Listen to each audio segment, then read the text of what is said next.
Halo, apa kabar? Saatnya Anda menyimak Berita Makassar bersama saya, Tia Anissa. Sejumlah berita menarik akan kami sajikan untuk Anda dan berikut 3 berita utama hari ini. Bencana banjir melanda sejumlah wilayah di Bulukumba, Bantaeng, dan Sidrap. Ribuan rumah, lahan pertanian, dan fasilitas umum terendam banjir. Seorang ibu muda di kota Makassar tega membunuh bayinya yang masih berumur 2 bulan. Pelaku memukulkan toples kaca ke kepala bayi. Ribuan warga turut meramaikan kirap budaya Festival Gaumaraja 2025 dan peringatan Hari Ulang Tahun ke-66 Kabupaten Maros.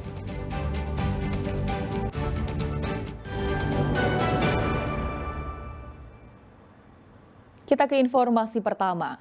Bencana banjir melanda sejumlah wilayah di Bulukumba, Bantaeng, dan Sidrap. Banjir disebabkan curah hujan tinggi tanpa mampu ditampung dengan baik. Ribuan rumah, lahan pertanian, dan sendi-sendi ekonomi pun lumpuh. Warga kita, Pamang, alhamdulillah juga sudah. Banjir bandang menerjang beberapa wilayah di Kabupaten Bulukumba Sabtu sore. Rumah-rumah warga tergenang hingga setinggi dada orang dewasa. Sejumlah warga nekat menerobos derasnya banjir untuk menyelamatkan diri, meski nyawa menjadi taruhannya. BPBD Bulukumba mencatat 5 kecamatan terdampak banjir paling parah. Banjir itu yang parah sekarang yang Kecamatan Ujung Bulu, khususnya di wilayah Batupi dan Kelurahan Kasimpuren, juga wilayah Tanah Kongkong. Kalau awalnya tadi sekitar jam 8 sekitar 1 meter. Berarti tidak ada orang dewasa, Pak, ya? Iya. Menurut ini untuk sementara data yang disampaikan oleh Pak Lurah 1.600. 1.600 rumah ya? Di Kelurahan Kasimpuren. Banjir juga terjadi di Bantaeng. Air bah meluap dari aliran sungai dan merendam kawasan permukiman hingga setinggi 2 meter pada Sabtu siang. Tak hanya merendam pemukiman, derasnya arus juga menghanyutkan sejumlah perahu nelayan yang tengah bersandar di pesisir Kecamatan Lamalaga. Total yang dievakuasi oleh tim SAR gabungan yaitu 11 orang. Dalam kondisi 10 orang sehat, 1 orang kita evakuasi ke Rumah Sakit Umum Anwar Makatutu karena mengalami shock. Sementara Dusun Kampung Baru Kecamatan Baranti, Kabupaten Sidrap juga tergenang akibat pendangkalan Sungai Sampi yang tidak mampu menampung debit air hujan. Dengan banjir di Desa Tonggong ini memang sudah menjadi langganan tahunan, itu dampak daripada penyempitan di jembatan Samsir. Hanya nanti tidak akan terjadi lagi banjir di Desa Tonggongnya yang mengakibatkan lumpuhnya perekonomian di 3 desa, yaitu Tonggongnya, Tonggong Rejan, dan Desa Butong. Warga mendesak pemerintah daerah untuk memberikan solusi agar banjir tidak selalu terjadi saat hujan deras datang ke daerah mereka. Banjir telah banyak merugikan perekonomian dan mengganggu ketenangan hidup warga. Tim Liputan melaporkan dari Sidrap, Bantaeng, dan Bulukumba. Kecewa anaknya tidak diterima pada pendaftaran murid baru, puluhan warga Antang yang tinggal di dekat sekolah menutup akses ke sekolah SMA Negeri 12 Makassar. Setelah dilakukan mediasi, pihak sekolah akhirnya menerima 4 anak warga yang sebelumnya tidak diterima. Ini tidak masuk SMA, tidak bisa lolos, jadi kita juga tidak bisa kasih jalan. Penutupan jalan dilakukan warga Antang, Kecamatan Manggala, Kota Makassar. Akses jalan masuk ke SMA Negeri 12 Makassar ditutup warga sebagai protes karena masih ada anak warga yang tidak lolos dalam penerimaan murid baru. Sementara jarak rumah dengan sekolah berkisar antara 100 hingga 200 meter.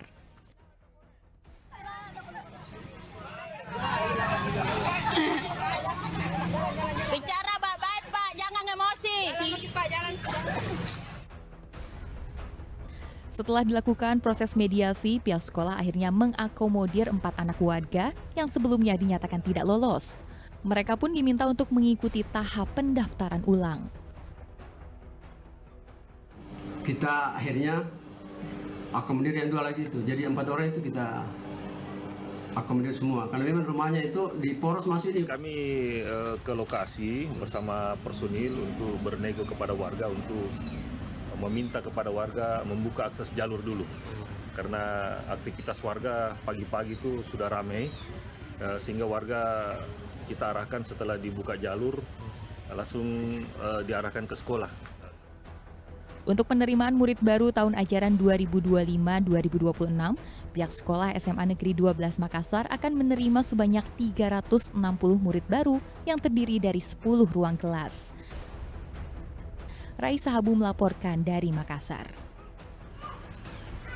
Sebuah asrama mahasiswa di kota Makassar diserang puluhan orang tak dikenal menggunakan batu dan bom molotov. Kaca jendela serta pagar asrama rusak akibat hantaman batu dari para pelaku. Kamis malam pekan lalu, asrama mahasiswa di Jalan Adipura Raya, Kecamatan Panakukang, Kota Makassar, diserang oleh puluhan orang tak dikenal menggunakan batu dan bom molotov. Beruntung, bom molotov yang sempat terbakar tidak merembes ke kendaraan sepeda motor dan sebuah mobil yang terparkir di dalam asrama. Penyerangan dilakukan tengah malam saat penghuni asrama sudah tidur. Itu ada batu, bom molotov, mungkin saja bisa jadi ada. Berarti dia sempat lempar bom molotovnya masuk dalam. Ya sempat meletus 2 kali. Baru dia pecahkan kaca, baru menyisir ke dalam yang kena pintu 12 pintu. Dia mencari orang. Tapi itu semua di kamarnya. Iya. Ini teman-teman ketiduran, itu dia setting kunci kamar. Hingga kini belum ada keterangan dari pihak kepolisian terkait aksi penyerangan ini. Raisa Habu melaporkan dari Makassar. Pasca ledakan bom ikan yang menewaskan 1 orang di Bulukumba, polisi memusnahkan sejumlah barang bukti bahan peledak hasil rakitan.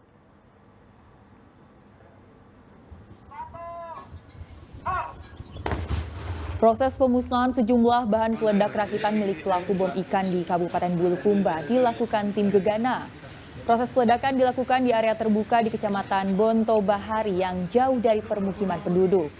Detonator dimusnahkan dengan teknik peledakan terkendali. Kasus ini disebut sebagai temuan bom ikan terbesar di Sulawesi Selatan.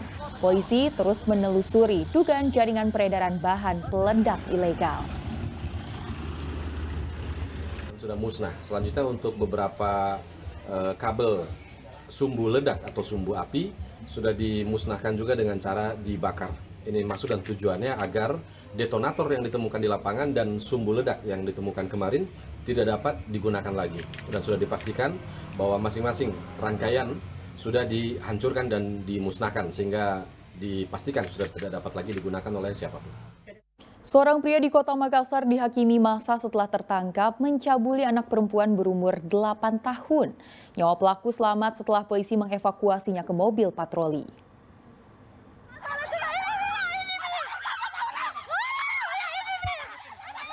Kemarahan warga tak terbendung pada seorang pria penjual mainan.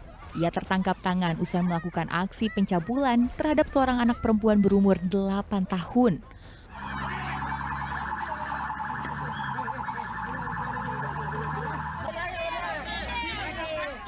Warga memergoki pelaku melakukan pencabulan di area semak-semak di Jalan Masale, Kecamatan Panakukang, Kota Makassar. Polisi pun mengamankan pelaku dari amarah massa. Di hadapan polisi, pelaku mengakui perbuatannya telah melakukan pencabulan. Modus pelaku melakukan aksinya yakni dengan cara mengiming-imingi mainan kepada korban agar korban mengikuti pelaku. Jadi modusnya adalah si pelaku melakukan aksinya dengan menjajakan mainan, gosok-gosok kepada anak kecil. Oh, dia janji mainan? Ya, menjajakan, artinya dia menjajakan lah. Sehingga setelah itu dia giring korban ke semak-semak, namun diperhatikan dan dilihat oleh salah satu warga. Aman dari amarah warga, kini pelaku harus menghadapi tuntutan penjara dalam waktu yang lama. Raisa Habu melaporkan dari Makassar. Seorang ibu muda di kota Makassar tega membunuh bayinya yang masih berumur 2 bulan. Pelaku memukulkan toples kaca ke kepala bayi hingga nyawa korban tak tertolong. Entah apa yang ada di pikiran N, ibu muda berusia 25 tahun. Warga Jalan Pampang 2 Lorong 5, Kecamatan Panakukang, Kota Makassar ini tega membunuh bayinya yang masih berusia 2 bulan. Korban tewas diduga kuat akibat hantaman sebuah toples kaca pada bagian kepala sang anak, mengakibatkan luka serius hingga nyawa korban tak selamat. Polisi mengamankan pelaku yang tampak kebingungan ke Mapolsek Panakukang untuk dilakukan pemeriksaan. Kuat dugaan pelaku mengalami gangguan psikologi hingga pelaku tega menghabisi anak kandungnya sendiri. Adanya dugaan pembunuhan terhadap bayi. Untuk saat ini masih kami lakukan pendalaman terhadap ibu korban yang tahu awal ibunya tersangka, bukan ibu apa neneknya korban. Terus melaporkan ke pihak kepolisian. Melaporkan ke pihak kepolisian. Hingga kini polisi masih melakukan pemeriksaan untuk mengetahui motif dari pelaku yang tega menghabisi anak kandungnya sendiri. Raisa Habu melaporkan dari Makassar.